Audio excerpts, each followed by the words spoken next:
পরমার চরণে পেলাম, আচার্য দেবীর চরণে পেলাম, আমার দুজনেই অভিভাবক চরণে পেলাম।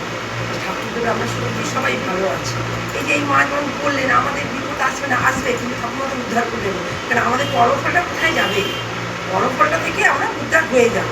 আর একটা কথা হচ্ছে ঠাকুর যেন আমাদের অন্তর্যামী, অন্তরের জ্যাম কাটায়। আমি ঠাকুর ধরে যে কী ভালো আছি, আমি নিজে কী বলবো, অনুভূতির চেয়েও বেশি ভালো আছি।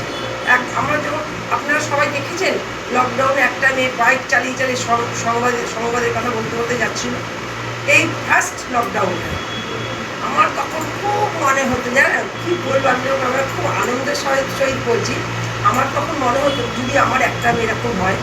আমার বড় মেয়ে একটু অন্যরকম, দুজন আমার দুরকম, বড় মেয়ের দুটো লেটার আর ছোটো মেয়ের ছটাই লেটার, এইরকম দুজনের মধ্যে পার্থক্য। বড় মেয়ে একদম ঘর গৃহস্থ, খুব ভালো মানে লেখে, লকডাউনে অভিজ্ঞতা পড়ে না আমারটা তখন খুব গেছে, লেখার মুডটা নষ্ট হয়ে গেছে, সব ঠাকুরের কথা। যাই হোক এখন একটা ভালো চাকরি করছে। ছোটো মেয়ে পড়াশোনা সেটা আর বলে কাজ নেই, ক্যারেটে করে, কিন্তু তারপর যখন ওর খুব ইচ্ছা ছিল ওর মিলিটারি হবে, অবিনবাবু ওকে কি বললেন বললেন, ওকে জার্নালিজম নিয়েই করতে হবে। এটা আমার ঠাকুর আমার অন্তরের জ্যাম কাটিয়েছে না। ঠাকুর আমাদের একদম আমাদের সাথে সাথে থাকে, দীক্ষা নেবার পরে পরে আমি কীভাবে ফুলে ভেবে উঠেছি আমি কাউকে বোঝাতে পারবো না। আর সব থেকে মনে হয় কি জানেন, আপনার আমাকে খারাপ মনে হয়তো কেউ করবেন, আমার বাড়ি না কেউ ঠাকুরের দীক্ষিত না, অন্যান্য ঠাকুরের দীক্ষিত, কিন্তু আমি আমার ঠাকুরকে পেয়ে না আমার বাড়ির লোকের সঙ্গেই মিশতে ইচ্ছা করে না। আমি যেটা বলি তারা তাদের বিরুদ্ধে কথা বলে, কিন্তু সেটা তো আমাদের ভালো লাগে না, আমরা তো ঠাকুরের মানুষ, ঠাকুরের কথা বলবো। যাই হোক সেটা শরীর রেখে ঠাকুর যে আমাদের কতটা অন্তর্জামিন, মানে কি বলবো, আমি এখন বসে বসে ভাবি যে ঠাকুর সত্যি তো আমি চেয়েছিলাম আজকে আমার ছোটো মেয়েটা তাই হবে, জার্নালিজম কি করতে বললো, ওর হওয়ার ইচ্ছা ছিল মিলিটারি, কিন্তু না, ওকে জার্নালিজমই করতে হচ্ছে। আজও সত্যি সত্যি একটু একটু কাজ শুরু করেছে, হয়তো পয়সা পায় না, বুঝেছেন, পয়সা পায় না, কিন্তু থার্ড ইয়ার পরীক্ষা সাথে শেষ হলো, ফোর্থ ইয়ারে ঢুকবে, কিন্তু ওর খুব ইচ্ছা খুব তাড়াতাড়ি দাঁড়াবে, যার জন্য একটু একটু প্র্যাকটিস করছে, কারোর সাথে বেরোচ্ছে, রাস্তায় যেমন সাংবাদিকের ছোটো ছোটো ছেলেরা বলে ওই কাজ করছে, এবার ওর বাইকও শিখবে, সাংবাদিকও হবে।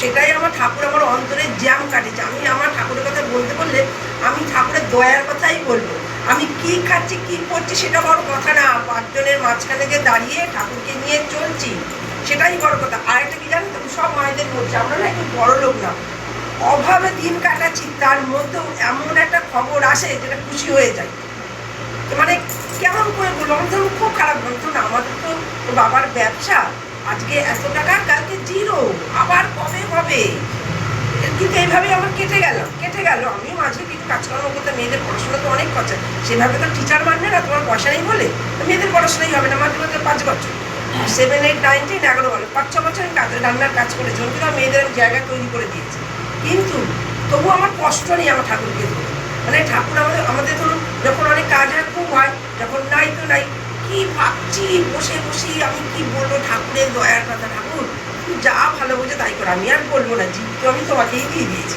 আর আমার কিছু নেই, না আমার শাড়ির লোক, না আমার কিছু খাওয়ার লোক, সবই তো তোমার, খালি তুমি আমার ওই পরিস্থিতিটা চালিয়ে দেবে।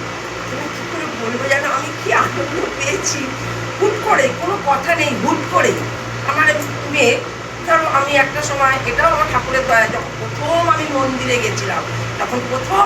গেছিলাম, ভিক্ষা নিয়ে, একটা 7 বছরের ছেলে এমন উদম কীর্তন করছিল না, তখন আমি ভাবছিলাম এটা যদি আমার জামাই হয়, আর সেটাই আমার জামাই হবে, পরে জামাই, হুট করে কোনো প্ল্যান নেই, কিছু নেই, জানো ওরা ফোন করে বললো তোমরা আসো, তোমাদের সঙ্গে আমি কথা বলবো, টাইম দিয়েছে, আমাদের 2 বছর টাইম দিয়েছে, খরচা করতে হবে আমাকে, আমি ভেঙে বলে দিয়েছি, শ্বশুরমশাই ভেঙে বলে দিয়েছে যে আমার কথা শুনতে হবে, 1 নম্বর মেয়েকে, দ্বিতীয় কথা হচ্ছে যে আমাদের বরযাত্রী অনেকজন, আর কোনো প্রকল্প নেই, এটা তো আমাদের মেনে নেওয়াটাই উচিত।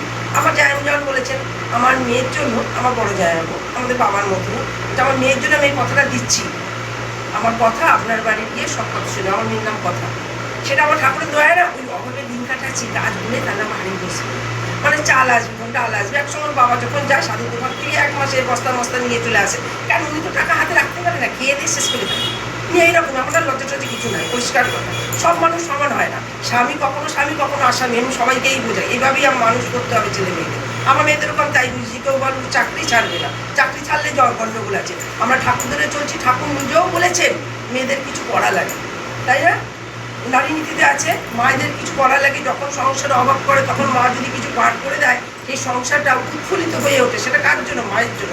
আমাদের মায়েদের 100% দায়িত্ব আমরা ছেলেমেয়েকে কেমন করে মানুষ করবো।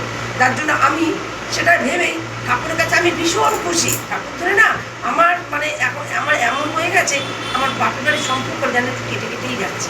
কারণ আমি একটা কথা বলি, তারা একটা কথা বলে, তারা হাসি, হ্যাঁ তো ঠাকুর সবই করেছে, তো ঠাকুর এই করেছে, তো ঠাকুর ওকে, আমার তো মাথাটা গরম হয়ে যায়।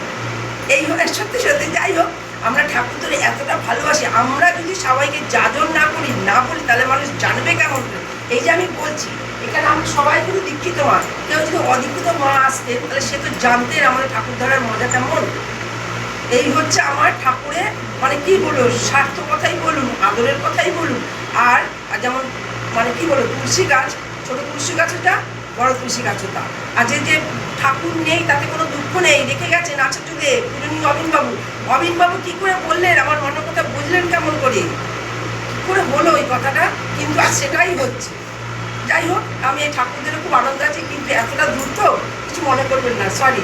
আমি ঘরে প্রার্থনা করতে করতে রাস্তা দিয়ে আসলাম, তাই একটু দেরি পেলাম, সরি। সবাই ভালো থাকবেন।